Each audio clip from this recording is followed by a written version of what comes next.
Hey guys, I'm Alistair. I'm back and this is my first review under the new brand Alistair Running. So if you're new to the channel, I have been branded as Trail and Kale in the past for over 10 years now, but that website is going back to its roots, being a dedicated outdoor gear review site, but also focusing on nutritional advice and how to live a healthy lifestyle. What am I reviewing today then? Well, I've got the Arc'teryx Norvan LD4.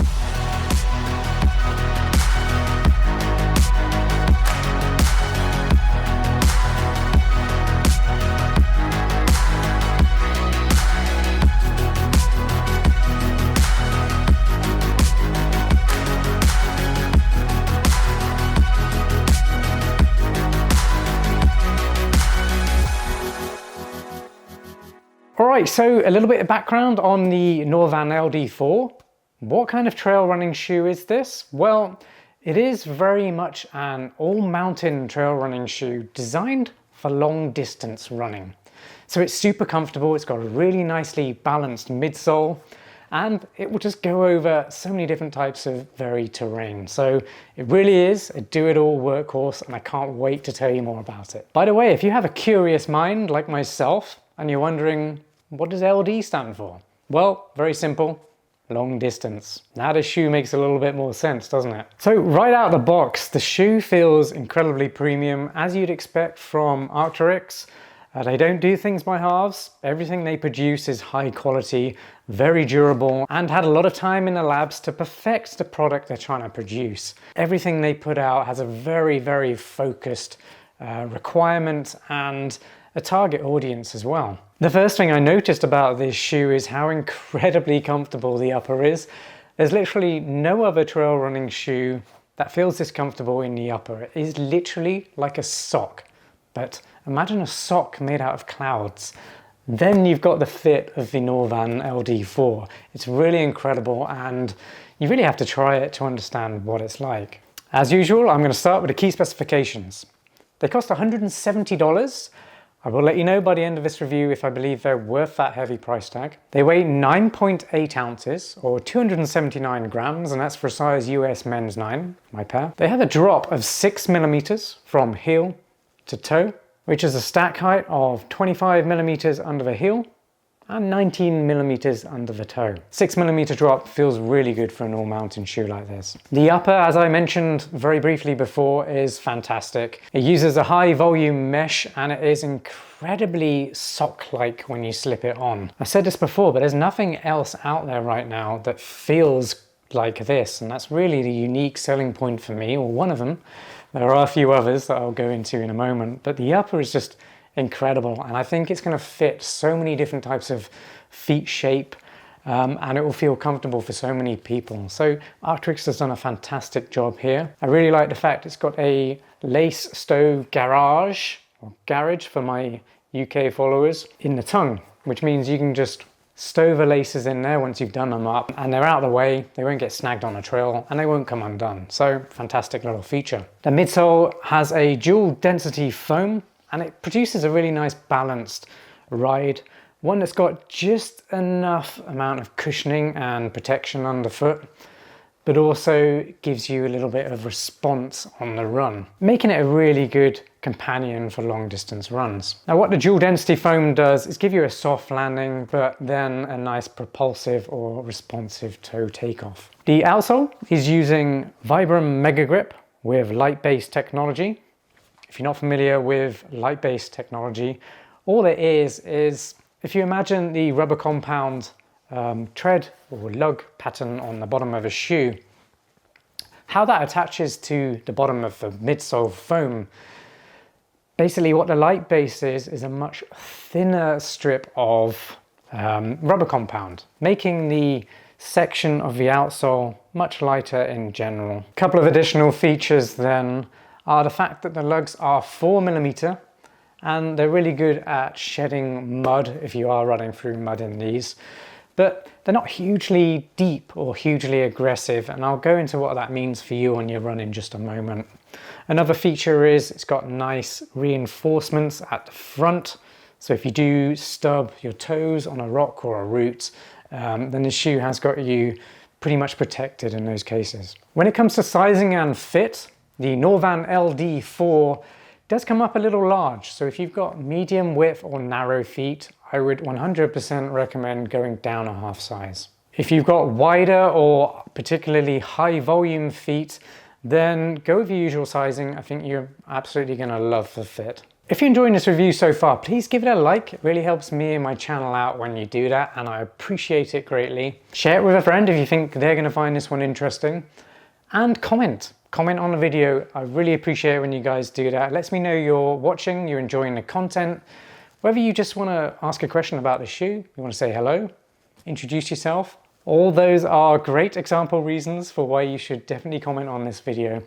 I really appreciate it. I'll say hi back and answer any questions really quickly. And of course, subscribe to my channel for more running shoe reviews just like this one. I always keep my reviews genuine, honest, and as insightful as possible to help you decide whether the shoe I'm reviewing is going to be good for you and your needs. So make sure you do subscribe to this channel, hit that notification bell, and I'll see you on the next one. And whilst I've got you, I did briefly mention before, this channel has been rebranded from Trail and Kale to Alistair Running. And with that, I have created a brand new website, which has basically all my running content from trailandkale.com. There's a heck of a lot, and it's very high quality content. All of that content is currently in the process of being moved over to alistairrunning.com. So I really recommend you check that out. There's a lot of really awesome content on there. I always do written reviews of running shoes, so you can always check up on them. They're a little bit more in depth, and I'll give you more photos, specs, and stats on shoes that I review. I also post running shoe roundups on there, so that's the best of shoes, best of the best in every category. So whether it's a daily trainer, a race day shoe, all mountain trail shoes, road to trail running shoes, even trail racing shoes, and different types of shoes for every brand. I recommend all the best performing shoes in every category based on the performance in my reviews, if that makes sense. So if you are looking for the best shoe in any category, I highly recommend you visit alistairrunning.com and then click on roundups in the menu. That'll take you to my roundups. But once again, I am in the process of transferring all this content over. There's a lot of it, so it is taking me a little bit of time, so I really appreciate your patience there. Okay, thanks for listening to all of that. I really appreciate it. This is a very busy time for me at the moment, transitioning over to this new brand. Right, you made it to my performance review, my favorite part of every running shoe review. I have tested this shoe out a heck of a lot. I've put it through all kinds of different types of trails and terrain just to see how a high quality premium trail running shoe like this would perform. And Arc'teryx hasn't disappointed me in the past when it comes to trail running shoes. They've created a lot of really fantastic products, and the LD4 is no exception. This is a fantastic offering. It really is bomb-proof on the trails. Now I'm going to start with the midsole, because that's the heart of every shoe. It gives you the ride of the shoe, which is the most important thing. The ride dictates what kind of running you're able to do with a trail running shoe. Because there's so many different types of trails, there's so many different distances, there's so many different styles of running, there's elevation gain, descent, so many different factors, even weather and climate come into what makes a good trail running shoe for you. It is very well balanced, meaning it has good response, but also good cushioning. With a trail running shoe, you don't want highly plush midsole because that means you lose control on technical terrain. So having some cushioning is great because it gives you shock absorption, makes running longer distances feel easier and more enjoyable. But having something too plush means you are going to lose response and speed. And of course, it's just going to not give you the same type of control that you do want on technical terrain. So this is balanced. I do have a nice bit of response. There's quite a stiff flex in there as well. That helps with the responsiveness and forward propulsion of the shoe. There's no carbon plate in here, thank goodness, or anything like that. So the midsole is fantastic. And when you combine that with the Vibram Mega Grip outsole, you can't go wrong. The combination gives you a fantastic ride that's highly durable and gives you fantastic traction when you are navigating down steep downhills, but also going up steep inclines. One thing I will note is the lugs on this shoe aren't incredibly aggressive. They are good at shedding mud if you do run in wet, sloppy mud, but they're just not hugely aggressive if you are climbing incredibly steep inclines and it is slightly wet mud or loose scree and loose dirt. Then they don't claw in quite as much. Next up, I'm going to talk about the upper because it's fantastic. I've mentioned this a few times now, but that's because it's incredibly unique. There's nothing else like that from a trail running shoe out there right now. And a lot of it's down to the gusseted tongue, which is on the inside. It's kind of connected to the upper, so it doesn't slip around. And it just feels like a one-piece upper. It's very stretchy, plenty of stretch in there. And it just conforms to your foot incredibly well. It's hard to describe.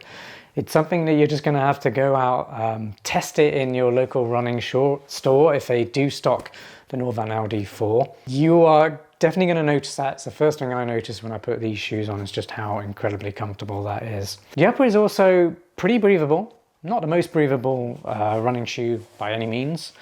I'd say it's got medium breathability, which is good in most conditions. Loving that lace garage. You can stow the laces in there really nicely, and it basically looks like the shoes don't have laces once they're in there. Makes it look tidy, keeps the laces out of the way, stops them flapping, stops them getting potentially snagged on the trail, and they won't come undone. So very nice feature, but definitely not unique to Arc'teryx. Salomon and a few other brands are doing it as well. Now, one thing I have noticed being a downside would be the heel counter here. Initially, it did feel quite stiff. Now, it did soften up after a few runs, but I feel like if Arc'teryx were to just articulate this heel counter a little bit, point it backwards so that it doesn't put too much pressure on your Achilles, then this shoe would be so much better at climbing up steep inclines.